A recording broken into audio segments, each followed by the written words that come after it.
नमस्कार दोस्तों, कैसे हो आप सब। स्वागत है आप सभी का यूट्यूब चैनल पे। दोस्तों आज की क्लास में सीखेंगे क्लास 10th मैथ एक्सरसाइज 8.1 है, क्वेश्चन नंबर 5 देख रहे हैं। अगर ऐसा सवाल से आप लोग को डर लगता है या फिर त्रिकोणमितीय सवाल नहीं समझ में आता है, ये फार्मूला नहीं याद होता है या फार्मूला याद नहीं रख पाते हैं, तो ये वीडियो आप लोग के लिए खास है। वैसे हम इसका थ्योरी क्लास बता चुके हैं, आप लोग वहाँ पर जाके देख सकते हो। पूरा हमने जीरो से स्टार्ट किया त्रिकोणमिति के। अगर आप यहीं से क्लास को देख रहे हैं तो प्लीज़ वहाँ पे जाके देख लीजिए, क्योंकि वहाँ से बिल्कुल आसानी से समझ में आएगा, तब ये वीडियो देखिएगा, ठीक है। अगर नहीं भी देखिएगा तो चलिए हम यहाँ पे थोड़ा सा बेसिक बता देंगे। ये क्वेश्चन जो है अक्सर एग्जाम में पूछता है ऐसा सवाल, ठीक है ना। ये ऐसा सवाल बहुत खास होते हैं, अधिक से अधिक एग्जाम में पूछा जाता है। जैसे ये हमारा सवाल जो है समझिए, कहता है कि 5 में यदि सेक ए बराबर 13/12 हो तो अन्य सभी त्रिकोणमितीय अनुपात लिखें।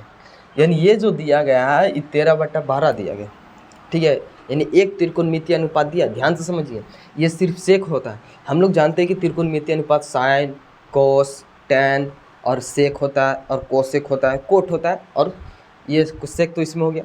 तो ये सारी चीज़ त्रिकोणमितीय अनुपात है, जिसमें से आप लोग का एक गो दिया गया है और हमको 5 गो और खोजना है। तो कैसे खोजेंगे सर, बात ये आता है। तो उसको खोजने का तरीका है कि सबसे पहले आप देखिए कि साइन के अंदर कोस के अंदर होता क्या। तो हम लोग त्रिकोणमितीय अनुपात के अंदर यही होता है कि समकोण त्रिभुज में भुजा और कोण का बीच का जो संबंध हम लोग निकालते हैं उसी को बोलते हैं त्रिकोणमितीय अनुपात। तो क्या देखिए कि इसमें सभी भुजा दिया गया है। पहला मेन मकसद यही होना चाहिए आप लोग के कि सभी त्रिकोणमितीय अनुपात निकालिए, सभी भुजा निकालिए समकोण त्रिभुज के, ठीक है। मेन मकसद यही होना चाहिए जब त्रिकोणमितीय सवाल सोल्व कर रहे हैं। तो देखिए कि क्या सभी उसमें दिया गया है। जैसे ये हमारा कितना दिया गया, तो ये दिया गया है सेक ए बराबर में 13/12, ठीक है। अब पता कीजिए कि सेक में होता क्या, ठीक है। सेक में होता है आधार और कर्ण होता है, यानी कर्ण बटा आधार होता है। ये आप लोग जानते हैं। अगर आप नहीं याद रख पाते फॉर्मूला तो एक छोटा सा ट्रिक बता रहे हैं जो आप याद रख पाइएगा। देखिए ये वाला, पंडित भोला प्रसाद हरी हरी बोल, इसको आप याद नहीं रख पाइएगा। पंडित भोला प्रसाद हरी हरी बोल, इस प्रकार एक ट्रिक है, ठीक है, जिससे आपको सभी त्रिकोणमितीय अनुपात याद रहेगा आसानी से। ये हो जाएगा हमारा साइन, दूसरा हो जाएगा कोस, तीसरा का हो जाएगा टैन। साइन को उल्टा होता है कोसेक, कोस को उल्टा होता है सेक, और टैन को उल्टा होता है कोट। बस ये याद रखना है। पूछेंगे साइन थीटा बराबर तो P/H, कोस में B/H, टैन में P/B। P के मतलब लंब होता है, B का मतलब आधार होता है, और H के मतलब कर्ण होता है। तो देखिए सेक में होगा क्या, तो H/B होगा। तो आप लिखिए यहाँ से H और ये बटा में B बराबर कितना हो जाएगा 13/12। H की वैल्यू कितना है जी, तो H की वैल्यू वहाँ पे हमारा 13 दिया गया है, और B के मान जो दिया गया है वो 12 दिया गया। तब हमको P निकालना है, ठीक है। आप लिख लीजिए P बराबर, P निकालना है तो P निकालने के लिए फार्मूला होता है P बराबर √, ठीक है, H² माइनस के B²। यानी H की वैल्यू दिया है 13, तो 13 का स्क्वायर में से आप घटा दीजिए 12 का स्क्वायर, और इसका रूट निकाल दीजिए, ठीक है। 13 का होता है 169 माइनस के 144, ठीक है। ये हमारा √ कितना हो गया 25 हो गया। यानी P के मान जो हो गया वो कितना हो गया 5,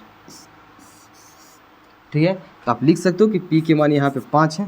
तो चलिए ठीक है, यही था हमारा सभी भुजा निकल गया ना। हाँ, अब सभी भुजा निकल गया तो इससे ये फ़ायदा होगा कि आप किसी प्रकार के त्रिकोणमितीय अनुपात कोई सा भी लिखने के लिए रहे तो आप लिख पाइएगा। जैसे हमको लिखना है साइन का चीज़ साइन, तो पता कीजिए पहले कि साइन में होता क्या। साइन में होता है देखिए यहाँ पे P/H, तो आप लिखिए P/H। P के मान देखिए कितना है, तो P के मान अभी तुरंत निकाले हैं 5, कितना है 5, और H के मान बैठाइए तो H के मान हमारा कितना है, तो H के मान देखिए भाई यहाँ पे 13, तो लिखिए 5/13, ठीक है। दूसरा में काची निकाल सकते हैं, तो दूसरा में निकालिए कोस। कोस बराबर काची होता है B/H। B की वैल्यू कितना है जी, तो B की वैल्यू यहाँ पे 12 देखिएगा, H के मान 13, ये हमारा आंसर हो जाएगा। अच्छा 3 में आप टैन निकाल लीजिए, काची निकाल लीजिए टैन। टैन में होता क्या है, तो देखिए टैन में होता है P/B। अगर नहीं समझ में आ रहा है तो यहाँ पे देख लीजिए P/B टैन में होता है कि ना। हाँ, P के मान कितना निकाले 5, B के मान पहले से दिया गया है 12, ये हमारा आंसर हो गया। अच्छा 4 में देखिए टैन हो गया, तो आप निकाल सकते हैं कोट, ठीक है। कोट जो होता है वो टैन का उल्टा होता है, तो ये 5/12 आया, यानी इसको फार्मूला होता है बी बट्टा पी, यानी कितना हो गया 12/5। लीजिए ये हमारा होता है। अब देखिए साइन का उल्टा कौन होता है जी, तो साइन का उल्टा हो गया कोसेक, तो एक हमारा हो गया कोसेक, तो कोसेक ए बराबर का चीज लिखिएगा पी एच बटा के का चीज एच बटा के पी। एच की वैल्यू यहाँ पे 13 दिया गया है और पी के मान 5। ये लीजिए हमारा आंसर। ठीक है, ये था क्वेश्चन नंबर 5। ठीक है, अगर अभी भी कहीं पर किसी को डाउट हो तो आप लोग कमेंट में कर सकते हैं या फिर वीडियो को फिर से देख सकते हो। ठीक है, ये एक सवाल कैसा लगा जो एग्ज़ाम में अक्सर पूछा जाता है ऐसा सवाल। ठीक है, तो चलिए ये सवाल बताइए कैसा लगा, क्वेश्चन कैसा लगा, वीडियो कैसा लगा। बाकी हम मिलते हैं नेक्स्ट वीडियो में नेक्स्ट सवाल के साथ, नेक्स्ट क्वेश्चन के साथ। अच्छा बताइएगा ज़रूर कि अगर इसी प्रकार से मैथ पढ़ना है तो मेरे चैनल पर आज जाके ज्वाइन कर सकते हैं। ठीक है ना, ये चैनल का नाम है सत्यम सर मैथ 73। ठीक है, मैथ 73 लिखिएगा, कहीं भी लिखिएगा, यूट्यूब, इंस्टा, फेसबुक, कहीं पे भी लिख सकते हैं, वहाँ पे आपको मिल जाएगा चैनल। और इसी प्रकार से मैथ पढ़ने के लिए थैंक यू, धन्यवाद। इसी के साथ मिलते हैं, जय।